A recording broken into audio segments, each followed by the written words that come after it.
جی السلام علیکم caller, you are live in the show. جی السلام علیکم. وعلیکم السلام. جی میں محمد انور بول رہا ہوں نیو جرسی سے. جی انور صاحب کیسے ہیں آپ، کیا فرمائیں گے؟ الحمدللہ آپ کا پروگرام جو ہے ماشاءاللہ مفتی صاحب کا بہت اچھا ہوتا ہے آلویز. میں وہ دیکھتا ہوں. اور میرا یہ کوشچن تھا کہ یہ عمران خان جو ہے کچھ غلطیاں کرتا جا رہا ہے جس کی وجہ کر کے پرابلم آ رہے ہیں.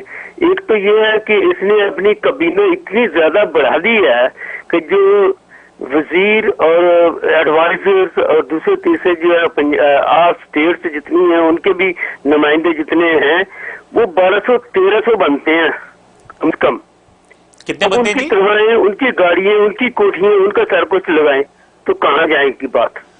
بہت شکریہ جناب، تھینک یو سو مچ. اچھا ابھی ایک کوشچن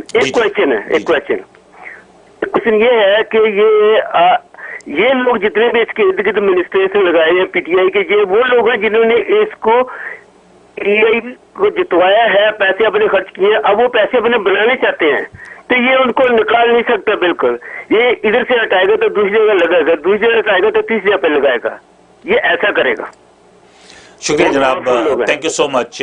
پہلی بات تو یہ کہ 1300 میرا نہیں خیال کہ یہ فگر کوئی ریئلسٹک ہے ان کے منسٹرز اور ایڈوائزرز کا، لیکن ان کا کہنے کا مطلب ہے جو میں سمجھتا ہوں جو سیاست کا سب سے بڑا ایک جو ڈس ایڈوانٹیج ہے، جو الیکٹورل پالیٹکس جس کو ہم کہتے ہیں، کہ جس نے پیسہ لگایا پاکستان میں الیکشن میں، جس نے 5-7 کروڑ روپے لگایا اس نے تو انویسٹمنٹ کی ہے، وہ تو پیسہ کمائے گا واپس. اب ان کا سوال کالر کا بڑا لیجٹمیٹ سوال ہے کہ جنہوں نے 5-7 کروڑ روپے اپنے الیکشن پہ بھی لگایا، عمران خان پہ بھی پیسہ لگایا، اب ان کو پیسے کی انویسٹمنٹ تو واپس چاہیے.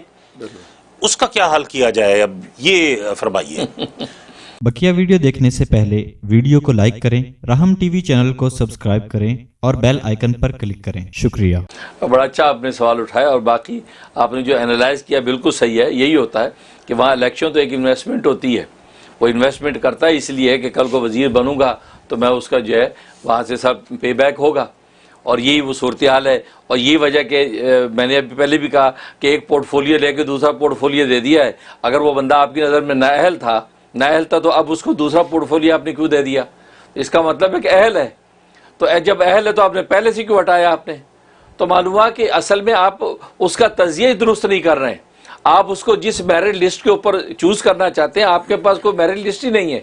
بس آپ اسی بات پہ جو بات آپ نے کہی ہے کہ کس نے کتنا انویسٹ کیا، کس نے الیکشن میں کتنا ساتھ دیا ہے، اس حساب سے آپ ان کو جو ہے موقع دے رہے ہیں کہ چلو وزارت کر لو یا جتنا پیسے بنا لو. تو اگر ایسی نیت ہے، اور میں نے پہلے بتایا کہ اسلام اور جب پیغمبر اسلام کے نظام کو اونچا کرنے اور ریاست مدینہ کی سربلندی کی اگر نیت ہو، پھر یہ ایسے اقدامات اٹھائے جائیں تو اللہ کی طرف سے برکت بھی آتی ہے، اور یہ اقدامات جو ہے شرف قبول بھی پاتے ہیں، اور آپ کو ٹیلنٹڈ مخلص لوگ بھی مل جاتے ہیں. لیکن جب آپ کی نیت ہی دوسری ہے، جیسے آپ بتا رہے ہیں، ہم عمران خان کی نیت پہ شک نہیں کرتے ہیں.